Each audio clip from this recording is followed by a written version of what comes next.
Olá pessoal, tudo bem com vocês? Sejam bem-vindos ao Vencendo Concursos. Meu nome é Cristiano Silva e nós vamos dar início aí aos nossos estudos relacionados à matéria aí de administração, tudo bem? Mais propriamente dito aí, administração geral. E eu quero que você, claro, né, visualize aí comigo qual será o tema que nós vamos abordar nesse vídeo, tá certo? Então, nós vamos tratar a respeito da teoria da administração, aliás, teorias da administração, mais propriamente dita aí, a teoria científica. Tudo bem, galera? Bom, a teoria científica da administração é uma teoria voltada justamente aos primórdios da administração geral, onde se verificou a necessidade, né, de, obviamente, ter conceitos relacionados ao trabalho dos indivíduos, dos operários. E aí apareceu um camarada, né, posso dizer assim, muito importante nisso tudo, chamado Frederick Winslow Taylor, que trouxe excelentes recomendações a respeito da administração e como que as organizações, né, para a época, precisavam agir para ter, evidentemente, resultados satisfatórios, ok? Então é isso que eu quero mostrar aqui para você, quero que você acompanhe aí comigo. Vamos lá, então. Bom, galera, então nós estamos aí, ó, teorias da administração, teoria científica, tá certo? Nós vamos tratar a respeito desse assunto sobre as abordagens clássicas, clássica, burocrática e sistêmica da administração. E para isso, nós precisamos, a priori, de um conceito. O conceito aqui é sobre administração. O que é administração? Então, a administração, pessoal, ela é considerada uma ciência, como você está vendo aqui, ó. A administração é considerada uma ciência, pois utiliza técnicas administrativas para o alcance dos objetivos. E, evidentemente, quando a gente pensa em administração geral, vem à nossa mente também a administração pública. Por quê? Porque é fato, né, que a administração pública ela é uma ramificação da administração, no caso aí, da administração geral. Tudo bem? E por que isso? Porque, a bem da verdade, a administração pública ela tem parâmetros da administração geral, ela se utiliza de conceitos relacionados aí à administração geral. Boa parte dos conceitos, das teorias que você vê hoje na administração pública tem referência aí, evidentemente, com a administração geral. É claro que a administração pública ela não pode esquecer que ela é administração pública e, consequentemente, tem todas as suas peculiaridades, conforme eu coloquei aí para vocês. Então, logo, ela utiliza conceitos da administração geral de forma adaptada por conta disso, ok? Beleza? Bom, dando continuidade aqui aos nossos estudos, vamos lá. As teorias administrativas, pessoal, elas nos ajudaram a compreender o que se passa em uma organização e, consequentemente, a isso foram extraordinárias para o avanço na maneira de gerenciar as instituições. Logo, o estudo das teorias auxiliará a compreender melhor os fatores de aplicabilidade das teorias ao longo do tempo e o entendimento de que muitos conceitos são preservados. Olha, isso aqui é bem interessante, tá? Muitos conceitos são preservados. E o que eu quero, na verdade, repassar para você quando eu trato disso, a bem da verdade, é nós olharmos, né, para todas as teorias administrativas, teoria geral da administração, e verificar que esses conceitos são válidos nos dias atuais. Tudo bem? Beleza? Então, mesmo que a gente tenha aí um conceito que é lá no início do século XX, por volta de 1900, por exemplo, ainda assim nós utilizamos esses conceitos, tá certo? E você vai visualizar isso comigo no decorrer, obviamente, do nosso curso, ok? Bom, dando continuidade, vamos lá? Bom, temos aqui então, no caso, né, a teoria científica tá certo? Administração científica, que é desse camaradinho aqui que eu passei o marca-texto, chamado Frederick Winslow Taylor. E o senhor Taylor, ele trouxe, na verdade, certos conceitos e características da administração científica. A primeira é o processo de seleção. A seleção, de acordo com Taylor, deve ser uma seleção científica do trabalhador. Pensar aqui na seleção científica do trabalhador significa pensar de maneira racional, ou seja, verificar se a pessoa realmente, se o trabalhador, ele tem aptidão, né, perfil para aquele tipo de trabalho que ele vai exercer. Porque é o seguinte, nós estamos falando de uma época por volta aí de 1900, como eu falei. Para ser mais exato aqui, eu vou colocar 1912, tá certo? E aí, o que ocorria? As pessoas, basicamente, elas viviam onde, pessoal? Elas viviam nesse lugar aqui que eu estou desenhando, tá? Ó. Certo? As pessoas viviam no campo, tá vendo? Ó? As pessoas viviam no campo, certo? E elas começaram a sair do campo e, evidentemente, começaram a chegar aonde? Sabe me dizer? Que lugar que é esse aqui que eu estou desenhando? Não? Elas começaram a chegar nas cidades, ok? O desenho não ajuda muito não, né? Ó, nas fábricas, aqui são as fábricas, tá? E aí o camarada, ele estava acostumado aqui no campo a trabalhar com a lavoura, né? Beleza? Com a agricultura, ok? Com plantio, tudo bem? Beleza? Aí ele chega lá na cidade e se depara com o quê? Com fábricas, indústrias. E evidentemente que ele não está preparado para trabalhar nesse lugar. Ou simplesmente o que ocorria era o seguinte, pegava o camarada aqui e jogava ele em qualquer setor, departamento, área de produção e falava assim, ó, você pode trabalhar aí. Sem verificar o perfil, sem verificar a aptidão para aquele tipo de trabalho, sem verificar, sem dar um treinamento, uma capacitação para esse camarada. E consequentemente o que nós tínhamos então nessa situação, o que acabava acontecendo aí, né? Nessa situação, muito desperdício, ineficiência do trabalho, entendeu? Então, pensando em tudo isso, o senhor Frederick Winslow Taylor entendeu a necessidade de uma seleção científica do trabalhador, verificar realmente perfil e aptidão para encaixar a pessoa no lugar certo. E aí, consequentemente, você passa a ter o quê? A eficiência, evitando assim desperdícios. Aliás, é um dos primórdios aí da teoria científica de Taylor, é justamente a eficiência, tá certo? Agora, é claro, a gente pode também entender o seguinte, que o senhor Taylor, ele tinha um foco no operacional, ou seja, ele tinha um foco nas tarefas. Então, logo, ele estava muito mais preocupado com as tarefas, com o operacional, do que propriamente dito assim, com a organização como um todo. Tudo bem? Por quê? Porque o senhor Taylor, ele tinha uma visão, na verdade, deixa eu colocar aqui no cantinho para você pegar, ele tinha uma visão, que nós podemos dizer, que era de baixo para cima. Tudo bem? A visão que ele tinha era uma visão de baixo para cima. Bom, outro conceito aqui de Taylor, tempo padrão. Tempo padrão, outro conceito aqui bem interessante. O trabalhador ele deve atingir, no mínimo, a produção padrão estabelecida pela gerência. Então, você foi contratado para obter uma determinada produção, certo? Vamos imaginar aqui uma situação. Você produz máquinas, um tipo de material, e dentro de determinado tempo você tem que produzir esse número X de material, certo? Agora, ele chegou à conclusão desse tempo padrão trabalhando com o conceito de tempos e movimentos.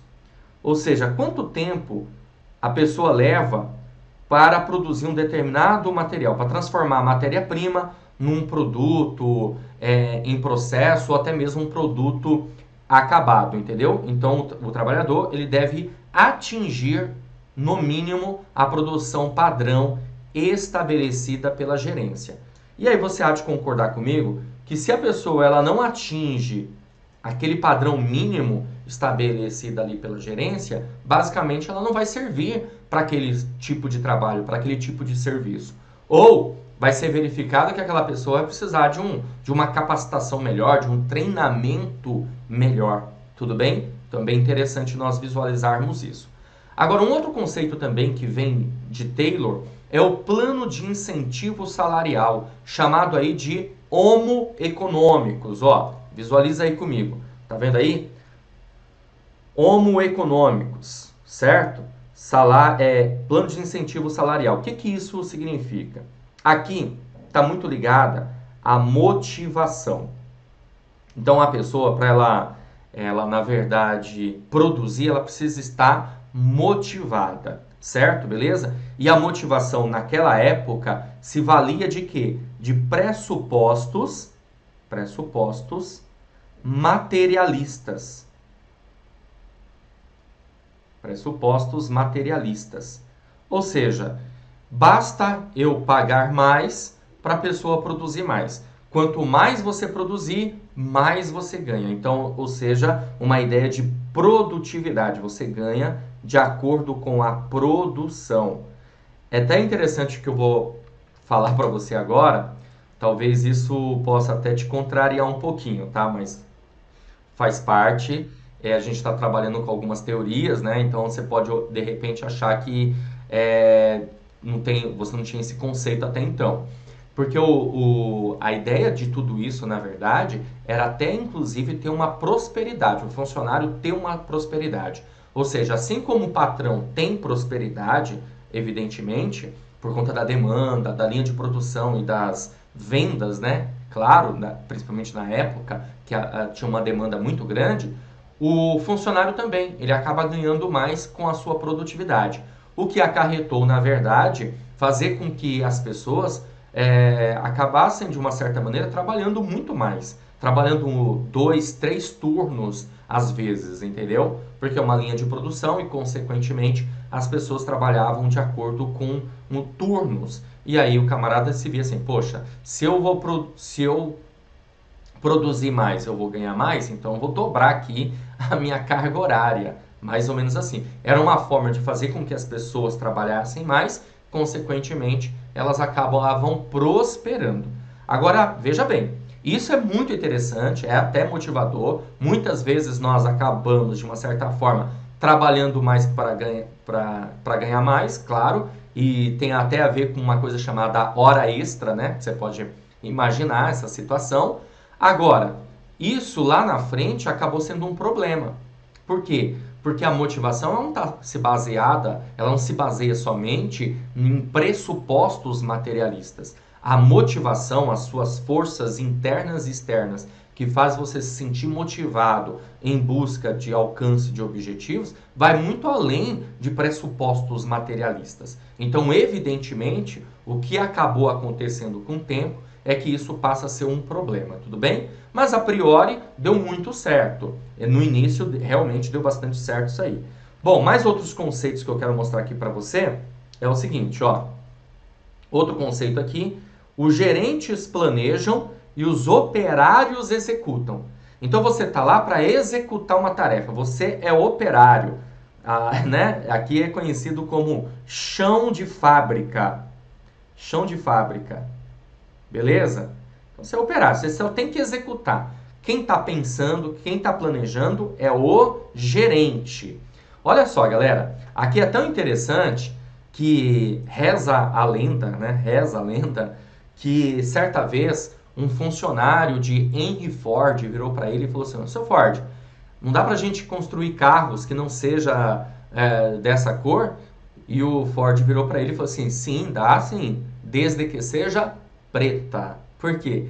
Porque, a bem da verdade, todos os carros de Ford saíam da fábrica com uma única cor, a cor preta, que era uma cor padrão. Aliás, é um conceito daquela época, né, na teoria científica aí de Taylor, a padronização. E uma das pessoas que mais acabou utilizando os conceitos de Taylor foi justamente o Henry Ford, tá bom? Então, essa padronização acabava com que, de uma certa maneira, conseguisse a tal da eficiência no serviço, entendeu? Bom, outra coisa aqui também interessante para a gente observar é a divisão do trabalho. A divisão do trabalho, deixa eu pegar aqui, abrir uma tela em branco, para você enxergar melhor aqui comigo, ó. Divisão do trabalho. Tá? Outro conceito aqui do senhor Taylor. A divisão do trabalho, pessoal, é o seguinte. A ideia é pegar um trabalho complexo, tá? E dividir esse trabalho complexo em partes mais simples, certo? E aí, consequentemente, a organização conseguirá... Eita, mas quantos olhos tem esse cara aqui, né? A organização conseguirá a especialização do funcionário, do operário. Tá ok? Então, bem interessante essa ideia aqui da divisão do trabalho. E é o que a gente vê muito, na verdade. Ó, se você parar para pensar, veja bem, numa linha de produção, a pessoa ela não vai, na verdade, fazer tudo, né? Ela, na verdade, cada um vai fazer uma coisa. Você já viu linha de produção? Por exemplo, aqui, linha de produção dos automóveis, né, das montadoras de veículos. Cada operário faz uma coisa. Um vai se preocupar, obviamente, com a parte da montagem da carcaça. O outro vai se preocupar com a montagem do motor. E assim por diante. Vai uma linha de produção, certo? Essa linha de produção acaba fazendo com que cada funcionário faça uma coisa. Tá vendo aqui meu celular? Não sei se você consegue enxergar daí, acho que sim, né? Bom, aqui meu celular, imagina a linha de produção, cada funcionário vai se preocupar com uma coisa. Um vai se preocupar com a carcaça, o outro vai se preocupar com a placa, o outro vai se preocupar com a tela e assim por diante. Então você passa a ter aí uma especialização do operário, consequentemente isso vai fazer com que a linha de produção seja muito mais rápida. É bem interessante essa ideia, esse conceito, tá? Bom, o que mais que nós temos aqui? Vamos ver. Olha só. Uma coisa interessante, né? Eu tenho aqui também, ó, supervisão. Voltando aqui pro slide. Ó, supervisão. Veja bem, é preciso ter alguém supervisionando o trabalho dos demais. E isso me chama a atenção em que sentido? Até hoje a gente pode ver que boa parte das empresas, né, das organizações, elas têm essa ideia da supervisão, de você ter um supervisor, um encarregado. Para pensar, né, nessa situação. Nas indústrias, né, nas fábricas, você enxerga esse funcionário chamado supervisor. E por que isso? Porque para a época, os funcionários eles eram entendidos como preguiçosos. É isso mesmo, o operário era entendido como preguiçoso. E aí precisava ter um supervisor lá para verificar o trabalho dessa galera, entendeu? Comandando esse pessoal, supervisionando, verificando se ele realmente estava fazendo o trabalho.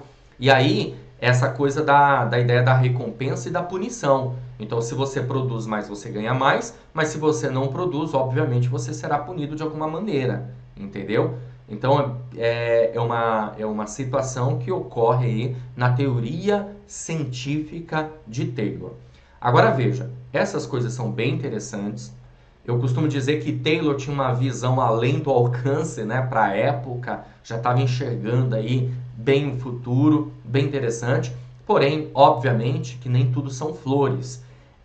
Nós temos essas características ótimas da administração científica, mas também passamos a ter alguns certos problemas na teoria aí científica de Taylor, como por exemplo, como eu falei, pressuposto materialista, ou seja, a motivação não está ligada somente a pressupostos materialistas, vai muito mais além.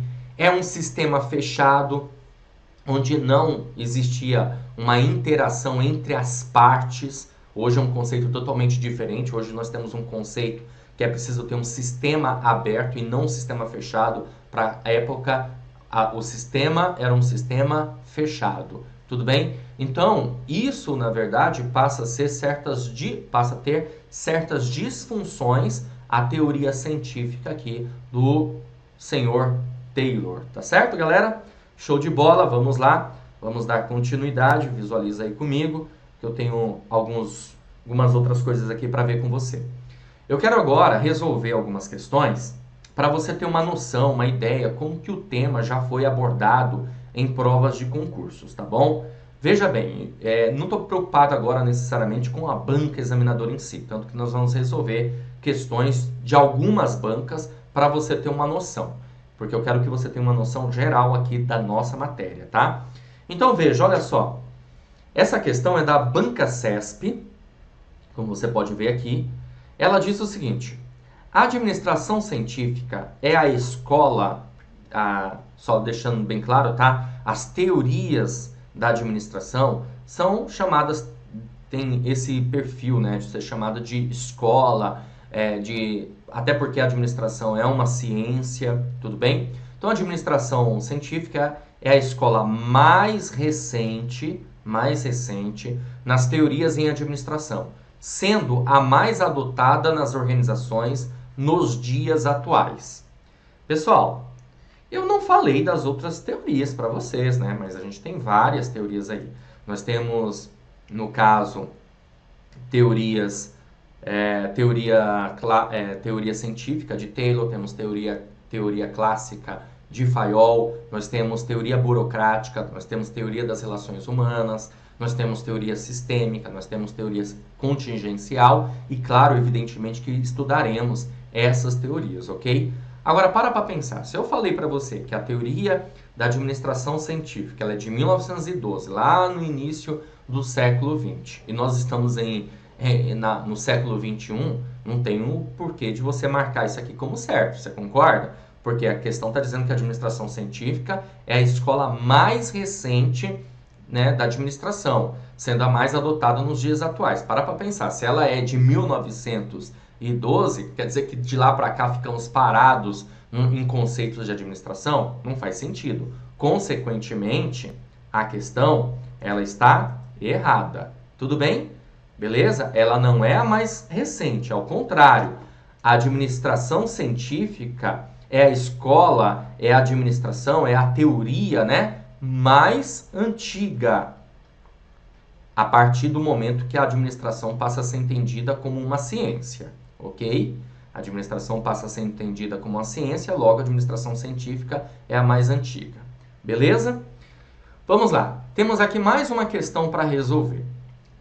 A questão aqui de 2019, bem recente, caiu no concurso da Unicamp pela Banca VUNESP para profissional para assuntos administrativos. A questão diz assim: a utilização do filme Tempos Modernos, de Charles Chaplin, para exemplificar a forma como os trabalhadores eram vistos durante quase toda a primeira metade do século passado, o XX, tem sido recorrente para a explicação dessa visão dos trabalhadores como parte da engrenagem das máquinas sendo movimentados por elas na linha de produção.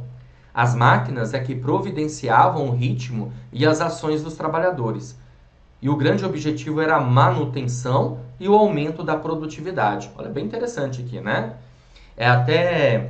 Se você com certeza absoluta já assistiu a esse filme, Tempos Modernos aí, de Charles Chaplin, com certeza absoluta, você se lembrou dessa ideia, né? Que as máquinas, elas trabalhavam e o indivíduo ele era entendido como parte da engrenagem, parte da máquina.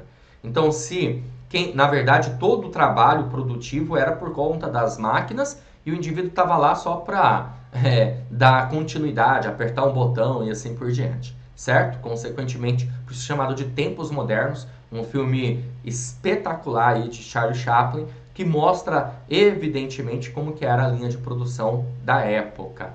Ok? Beleza? Agora, o que a gente tem aqui? Manutenção, nós temos aqui aumento da produtividade e esse contexto todo aí está se referindo a qual administração? Qual teoria da administração é que sustenta essa visão? Fordismo, toyotismo, fayolismo, taylorismo ou estruturalismo? O gabarito da nossa questão, pessoal, olha só, é a alternativa D, taylorismo. Exatamente os conceitos que eu acabei de passar para você, lá no filme Tempos Modernos, ele traz total conceitos relacionados a isso, tá? Inclusive tem uma hora que é interessante lá no filme, que mostra lá o personagem, né, de Charlie Chaplin, tendo um tique, né? Ele tá lá dando aperto numa determinada máquina lá, ok? E aí de repente dá um tique nele e o supervisor vem, tira ele, coloca outro no lugar, ele acaba detonando lá com a linha de produção. E é basicamente isso, você é uma engrenagem, se você não funciona, eu tiro você e coloco outro no lugar, certo? Esse era um conceito aí também da teoria científica de Taylor, então logo por isso nós ficamos com gabarito alternativa D. Beleza, galera? Show de bola? Então tá maravilha! Beleza. Bom, é o seguinte, vou ficando por aqui, espero ter ajudado, espero ter contribuído aí com o entendimento da matéria, certo? Beleza? Tratamos aí do conceito da teoria científica de Taylor, resolvemos aí algumas questões para você ter uma noção, para você ter uma ideia e a gente, claro, se vê numa próxima oportunidade. Valeu, grande abraço, até a próxima! Olá, tudo bem com você? Seja bem-vindo, seja bem-vinda ao Vencendo Concursos. Você acaba de assistir a uma aula, uma parte das muitas aulas que nós temos aqui no curso preparatório Gabaritando o FMG. E se você assistiu a esse vídeo até agora, continue, porque eu tenho um recado importante para te passar. Nós aqui do Vencendo Concursos montamos o Gabaritando o FMG. É um curso online preparatório completo para você ser aprovado nesse concurso. Eu quero aproveitar esse vídeo e mostrar quais são as vantagens de ser aluno nosso aqui no Vencendo Concursos, tá? Então acompanhe aí comigo. Olha só, pessoal. Bom, a partir do momento que você adquirir o curso preparatório, você terá no curso acesso imediato, tá? Isso significa dizer que você receberá no seu e-mail os dados de acesso do curso preparatório imediatamente. Login e senha. Normalmente chega na caixa de mensagens principal, mas pode ir também para a caixa de mensagens promoções ou até mesmo spam. Então é bom você dar uma olhada em todos os lugares possíveis no seu e-mail, tá certo? Você vai ter acesso ilimitado. Isso significa dizer que poderá assistir às aulas quantas vezes você quiser. Não tem uma limitação de visualizações. E melhor ainda, você vai ter acesso durante um ano.